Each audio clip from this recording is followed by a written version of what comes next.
my name's Adam Ramshaw. I'm from Genro, and today's question is, what is the 5 Whys root cause analysis approach and how do you use it? What is it? So the 5 Whys root cause approach is a really simple way to go from a problem statement down to the root cause in a business. It's really simple to use, it's really effective to use, and it's really fast to use. So it's a great tool to take customer commentary or customer feedback and to turn it into root causes for your business that you can affect and change. How do you use the 5 Whys analysis process? Really simple. The first thing to do is identify a problem statement. So take the customer feedback or some way identify what the problem statement is. You need to be really clear on what the problem statement is. If you don't get that problem statement clear, then everything you do might be the wrong way or might be solving the wrong problem. So spend some time and make sure you get that problem statement just right. The next thing you do is you say, why did this happen? Or you ask, why did this happen?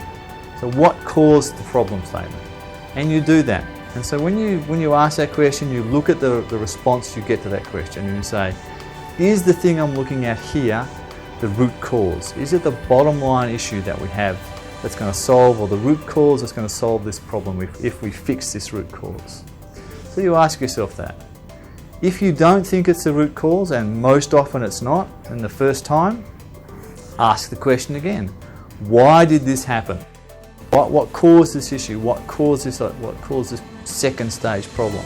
So ask again and get another answer. And then you continue to do that. Go through the process until you get to what is really the root cause that you're looking at in the business. Typically it will take you 5 times. You'll need to ask the why question 5 times before you get to that root cause element. Before you really understand what's at the bottom line issue or what's the real issue that you're looking at. That's why it's called the 5 Whys process. So when you get to that bottom why, then of course you have to go away and fix that root cause that you've got there, what that root cause issue is in the business. But you only do that when you get to the real root cause. So what's this look like in practice? Well, let me give you a real example of how this 5 Whys process works. So let's say the problem statement was we walked out in the car park and our car didn't work. It wouldn't start. So the problem statement is the vehicle will not start or the car will not start. So we have a bit of a look around, we identify then, we ask why it doesn't start. So we do a bit of checking and we find it won't start because the battery's dead. So first problem statement, the vehicle will not start. The first why answer is it won't start because the battery is dead. But that's not really the root cause. So we need to ask again, why? Why is the battery dead? Well, we look at it and we identify that the problem is that the alternator isn't functioning. So the second why is the alternator is not functioning. Okay, that's not the root cause either, so let's go back.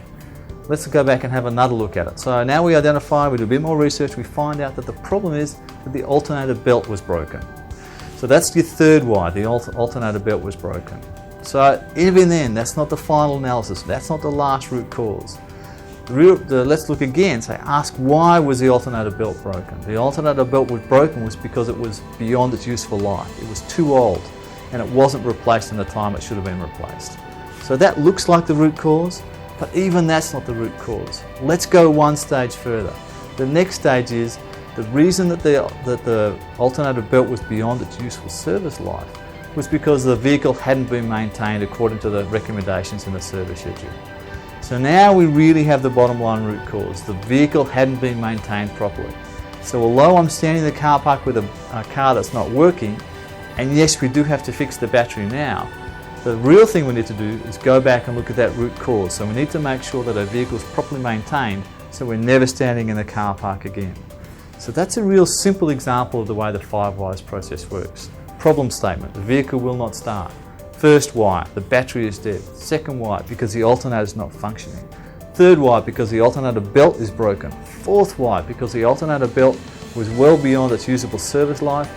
Fifth and final why and root cause, the vehicle was not maintained according to the recommended service schedule. That's your 5 Whys process. So you can see very quickly you can get to the root cause of an issue. So that's an example of the 5 Whys process. You need to be careful of a couple of things when you do this 5 Whys process. The first one is don't relax too soon. It would have been really simple to say, oh, the battery's dead, we need to replace the battery. But that just would have meant in another day's time, the alternator belt broken, the battery would have been dead again. So we would have been back in the same place. So don't give up too early. Make sure you go all the way through the process. The second one is you can sometimes get into a circular loop where you go back to the start and you find yourself back at the problem statement. If you do that, and it does happen occasionally, look really closely at your 5 whys. Make sure that one of the whys, all of the whys are real and are the real why that the problem is talking about. So make sure you don't get distracted or focused not on the right part of the problem statement. And then the last one is keep following the sense. Sometimes when you do this 5 whys process, you find that there are 2 whys in answer to the why above it. If there are 2 whys, don't pick one and go with that. Take both of them and run the 5 whys process completely down for both elements of that tree. So then you get to both root causes. Of course, when you finish the 5 whys process and you've got your root cause, you need to fix the current problem that you've got, which is the battery's dead. You need to replace the battery. But you also need to fix the root cause, which is you need to service a car properly in accordance with the schedule. If you don't do the root cause, you're just going to find yourself back at the start with the same problem again. So that's the 5 whys process, and that's how it works. It's a really valuable process in the customer feedback business. If you can use it, you should be absolutely using it as often as you can.